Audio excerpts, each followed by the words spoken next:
Welcome back into the Sports Source. This segment of our show brought to you by Tennova Healthcare. If you need emergency care, Tennova's the team to turn to. A couple of years ago, I partially tore the quad muscle in my right thigh. That's not a great feeling. And it was late at night. I wanted to know if I'd torn an ACL, broken something. You couldn't tell because you could barely stand on the thing. I went to Tennova's North location, was treated promptly. Folks, when I say I believe in Tennova and that I trust Tennova, trust me, I do. I turn to them with any kind of health-related need that I have. So does everybody in my family. Tennova.com is where you can learn more about Tennova Healthcare. All right, back with Bob, Jimmy, Bobby, and Sterling. I want to go kind of quickly in this segment. We'll start with just the overall thoughts on Josh Dobbs yesterday.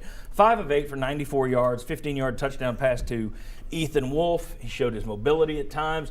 Sum up his performance quickly. I'm going to give him an 8.5 out of 10. Okay. But once again, against what? With a no-contact jersey. I mean, I think he looked really good. He looks to me like he's potentially an A-plus quarterback for Tennessee. That's what I think. I thought he looked pretty good, and I think he made some of the right decisions. You will not get the full effect of Josh Dobbs unless he's playing without the no-contact jersey, because that's where he can become special. He did have a scramble where he hit a guy open. I was impressed with that. I think he's going to be one of the 2 or 3 best quarterbacks in the SEC. All right. Former quarterback. I look back to last year when everybody was talking about, he couldn't get it done when they put him in there. And everything, and then all of a sudden you put him in there last year, he starts running the full offense, running the ball. It opened up the running game a lot more, and everything gave Hurd places to run. And I think I agree with Jimmy and Bob. This kid can be special.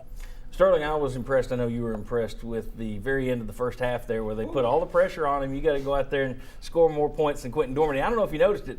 He was giving more points to Dormady for some of those passes than Dormady hit the same pass. It was like, okay, that's a 3.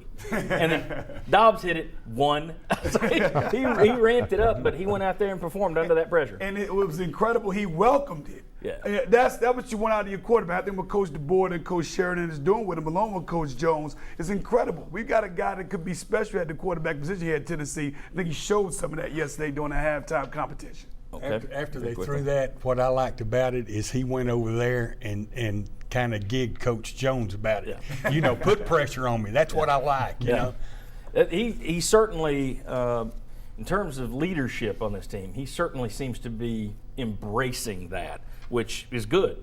For what we talked about in that last segment, it looks like a team that needs some leadership, and he certainly is a fine one. Let me get Sterling and Bobby very quickly on this one. The backups. Quentin Dormady showed off his arm, had a nice deep ball, albeit against a walk-on DB.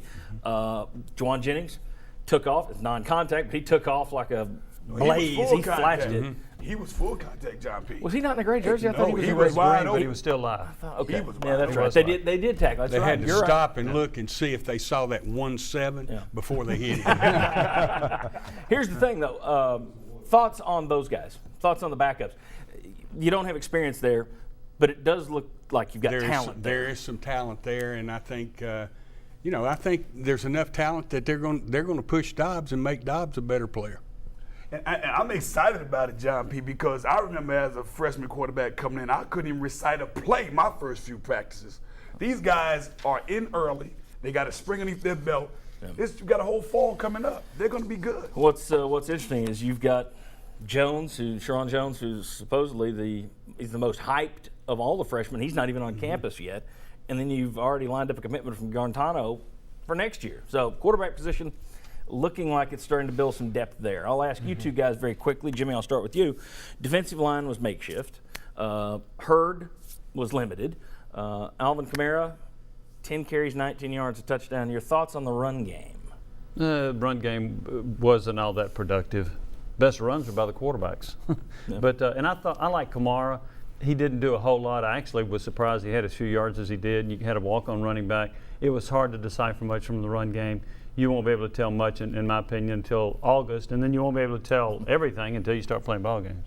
Bob, thoughts on the run game? I thought the run game was limited a lot because I thought the offensive line looked once again like they were limited. You can't tell a whole lot. You got to always throw that out there. But I thought Kamara looked like he's got everything it takes. He showed some flashes of speed. He showed strength. But I also thought that there were times when he got the ball and there just was nowhere to go. And I thought that hurt Hurd last year.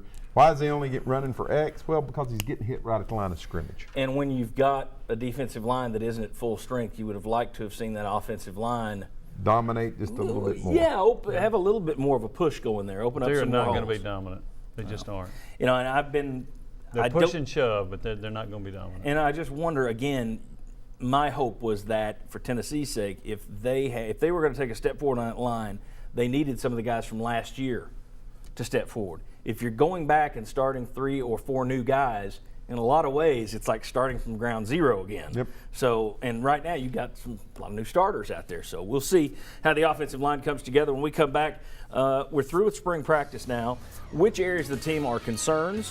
Which inspire confidence? We'll discuss. Come on back on the Sports Source.